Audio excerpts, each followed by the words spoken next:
The galactic settlement of Nexus 7 had strict protocols for meal preparation. Sterile synthesizers produced nutritionally optimized sustenance in 17 seconds flat. No mess, no chaos, no risk. Mira had other ideas. Absolutely not, Overseer Krell's translator crackled with distress. The Valkyrian administrator's chromatic scales shifted to alarm yellow as he observed the humans' quarters. You cannot possibly intend to allow juveniles into a food preparation zone. Mira smiled that peculiar human smile, the one that made most species instinctively check their escape routes. It's called cooking, Krell, and yes, the cubs are helping tonight.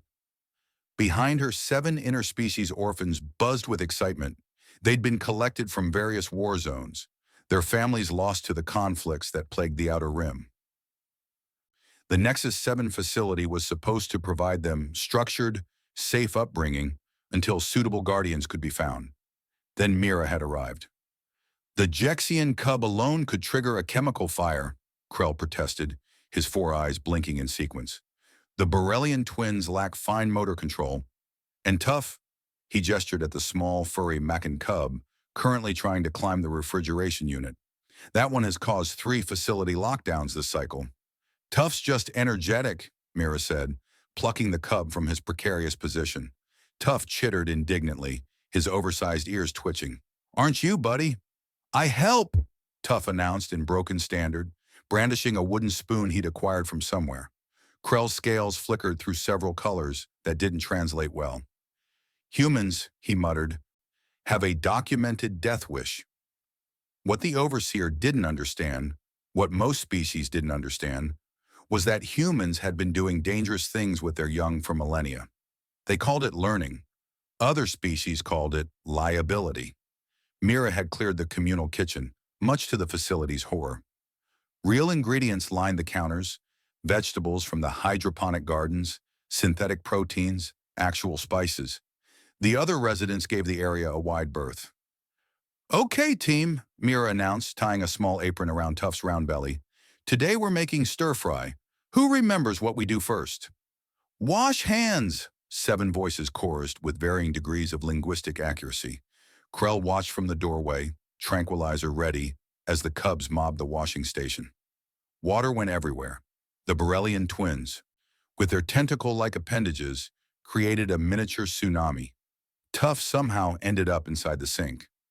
This is fine, Mira said, mopping up a puddle with practiced efficiency. We're learning about water displacement. You're learning about flood protocols, Krell muttered. The chopping began. Mira had given each cub an age-appropriate task. The older Jexian, Zara, carefully sliced vegetables with her naturally sharp claws. The Borrelian twins used their appendages to tear leafy greens. The youngest, a timid centaurian named Pip, measured spices with scientific precision. Tough had been given green beans to snap. Snap, snap, snap.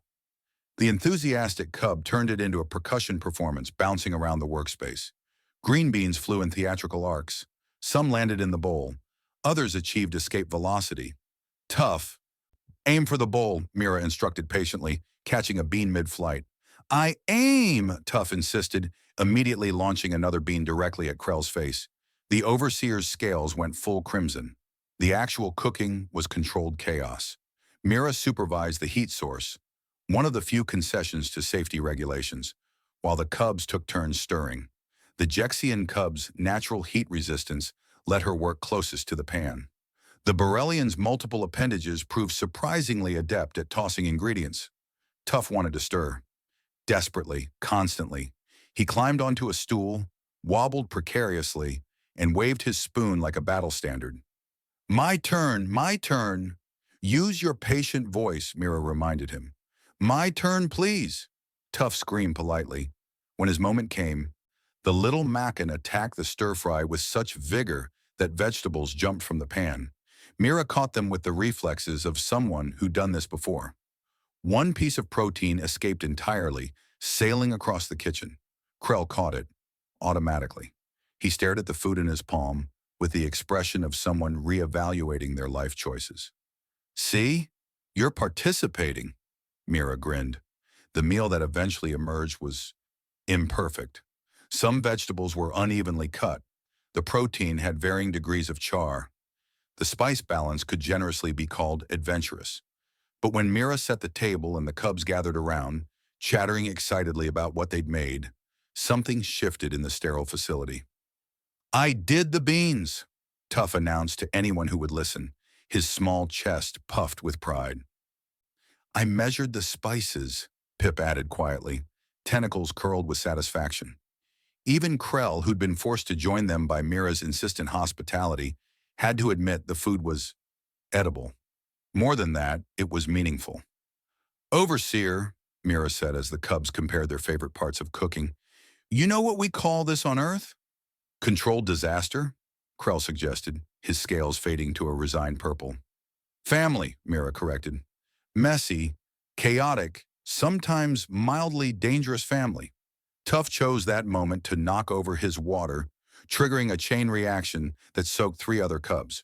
The resulting squeals and laughter could probably be heard in the next habitat module. Krell sighed. "You'll do this again, won't you?" "Every week," Mira confirmed cheerfully. "It's tradition now." "Humans," Krell repeated his earlier assessment, but this time his scales shifted to something that might have been grudging respect. "Absolutely insane." "Next time I crack eggs," Tuff declared, bouncing on his seat. The look of horror on Krell's face suggested he'd need the entire week to prepare. Mira just smiled.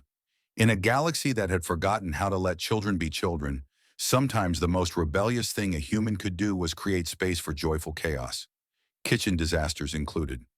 That night, the cubs slept soundly, their bellies full of imperfect food made with their own hands.